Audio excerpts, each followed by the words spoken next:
This is part 2 of everything you need to know about the Nintendo Switch Lite.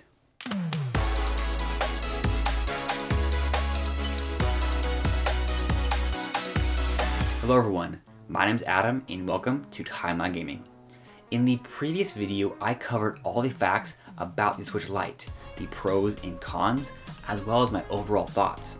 If you haven't already, be sure to check out that video first. In this second part, I'm going to break down who the Switch Lite is for, including comparisons to the 3DS, the regular Switch, and the new Switch. I'm also going to dive into the price point, including why I think it's overpriced, but actually still worth it. Now, who is the Switch Lite for? Because of the price point, I would say this is for somebody who's on a budget. It's only $50 more than the 2DS XL. It's $100 less than a regular Switch. Now you may be thinking, well, the games are more expensive than 3DS games. And yes, that is true. However, there are hundreds of amazing indie games that are super cheap. Also, you can get basically every single first-party game for around $40 to $50 used after a couple of months. So if you go with the used route, you can get games for the same price as on the 3DS. Plus, tons of the games go on sale every day in the Switch eShop. The 3DS and 2DS have been the budget gaming king, and they still are. But if you are willing to invest a little more, willing to save up a little more, you will get a much better system with bigger and better games, and that will get supported with new games for many, many years down the line. Nintendo has said that they want to support the Switch for at least 10 years, so there's going to be new games coming out for this thing for a long, long time. Also, a lot of people say the 3DS has more games than the Switch. However, that is in no way true at all. The 3DS has a little over 1,000 games, and the Switch already has way over 2,000 games. Also, the 3DS isn't getting any more games. Yeah, there may be a few that come out here and there digitally, but the 3DS support is basically over. So the Switch Lite is perfect for budget gamers, and it's perfect for 3DS owners who haven't gotten a Switch yet. It's also perfect for kids. As I've explained, the build of the Switch Lite is smaller, but also more durable. This is simply an amazing design for kids. It's also perfect for a family who already owns a regular Nintendo Switch. There are many benefits of owning multiple systems, and if you already have a regular Switch that can dock to the TV, you might as well get a Switch Lite. With multiple systems, you can access the digital games on both systems and transfer your save data back and forth. You can even use the Joy-Con on that system to play local co-op on the Lite. You can also switch your physical games back and forth between them. However, there would be a benefit of owning two regular Switch systems because then you would have two places to dock your Switch. So if you have a TV in the living room and your room, you can easily dock to the TV in both places. But still, the Lite is a great way to get multiple systems in your house for less money. If you have a lot of kids, it would cost the same amount of money to buy 3 Switch Lites as it would to buy 2 regular Nintendo Switches. So it all depends on your circumstances and your budget. And the last type of person the Switch Lite could be for is an individual who already owns a Switch. Somebody who already owns a Switch could buy a Lite, then keep the regular Switch docked at home and use a Lite on the go. In fact, this is exactly the way I'm going to use the Lite when it comes out. I mostly play the Switch in handheld mode. However, I still play docked when I have a friend over or when I'm live streaming. So the Switch Lite is going to be awesome for me. Obviously, this means you'd have to be somebody who could afford it or you could justify the purchase. And most people won't do that. And honestly, I wouldn't do it either if I didn't have a YouTube channel. Part of the reason I'm buying it is for the channel, but I also just want it. If you're thinking of downgrading and selling your Switch because you only play handheld anyways, then keep in mind the downsides are you can't dock to the TV, there's no rumble, no kickstand, and you won't be able to play all the games unless you have other extra Joy-Con. For current Switch owners, the benefits are having a more portable system, having a D-pad which will improve the experience with 2D games, the battery is going to be a little bit better than the original Switch, and it could be more durable as well. So the Switch Lite is perfect for gamers on a budget, 3DS owners who haven't gotten a Switch yet, kids, families that already have a Switch, some current owners who may want to own both, or Switch owners who may want to downgrade because they only play handheld. There's obviously a big market for the Nintendo Switch Lite. Now to finish off, let's dive deeper into the price point. As I said before, the price point is a benefit, but from some perspectives, it's also overpriced. One reason is because you can easily find a used Switch for $200 online. eBay, Letgo, OfferUp, Mercari, you can even find them for $200 with a dock sometimes. And now that the Switch Gen 2 is coming out, this changes things even more. This new Switch is going to make the original Switch's resale value go down. So the used market for Switches will be flooded by more Switches at lower prices. So it'll be super easy to find a used Switch for $200 with a dock. That makes it hard to justify the Switch Lite. But then again, there are not millions of used Switches for $200.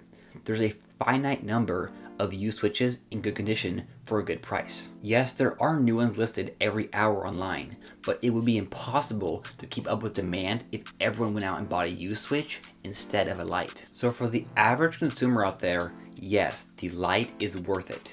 But if you're watching this, you are not an average consumer. Even if you don't watch many videos like this, you still aren't the average consumer.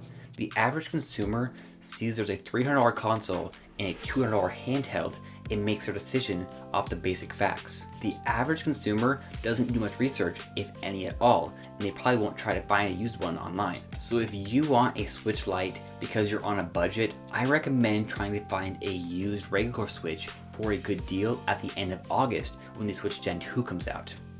Now, what if you don't like buying used? Well, then you can buy an officially refurbished Switch from the Nintendo Online Store for $260. That comes with a dock. And if you don't want the dock, you could just sell it to get more money back. That would bring you down to about $200. These refurbished models are basically brand new. When you buy refurbished from the company who makes the systems, the entire outside is generally brand new and it's the internals that are used. But it's all certified and comes with a standard 1-year warranty. You can get those exclusive Mario Red Joy-Cons with your Switch if you buy refurbished from Nintendo. If you want to know what it's like to buy from the official Nintendo Online Store, let me know, because I recently purchased from their online store and a lot of people don't even know that there is a Nintendo Online Store.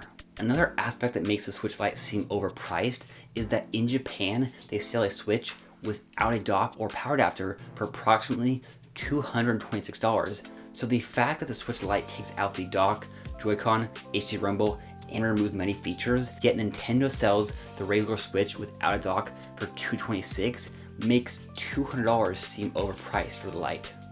The point is, you can easily get a fully functional Nintendo Switch that has more features and more compatibility than the Switch Lite for the same exact price if you look around a little bit. So yeah, it is overpriced in that way, but that doesn't mean it's not worth it. I know that may sound like a contradiction, but hear me out.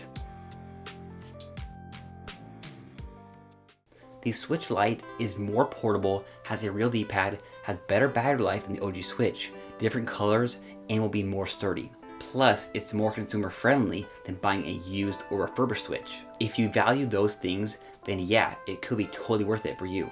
But if you ever wanted to play games, say Super Mario Party, well, you have to buy $80 Joy-Con, a $20 Joy-Con charger, and a $20 charging stand. That brings your total above $300, so you might as well buy a regular Nintendo Switch.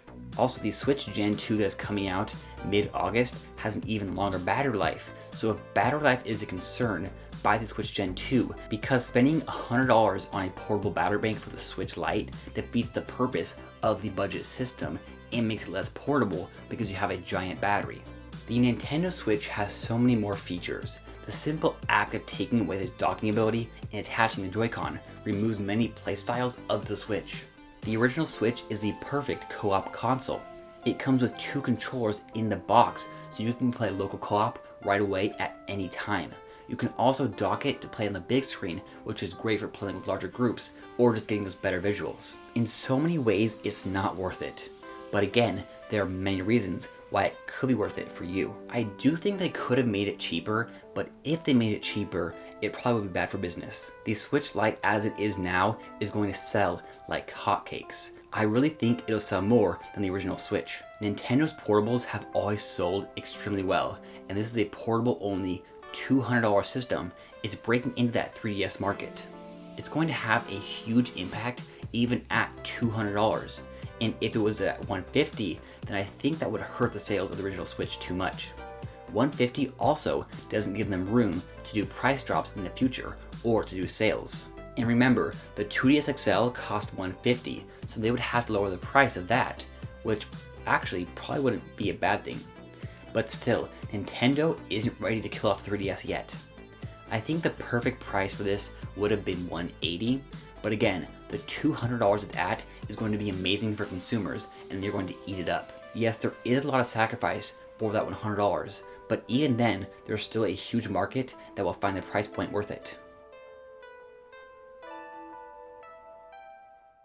So to wrap up my thoughts, if you're wanting to get a Switch for your kid, then yes, the Lite is the way to go, except only if you already have a regular Switch in the house. The smaller form factor and extra durability created by the seamless design is perfect for kids, but if you don't already own a dockable Switch, then you won't be able to enjoy playing it with your kids, and they won't be able to enjoy playing with a friend.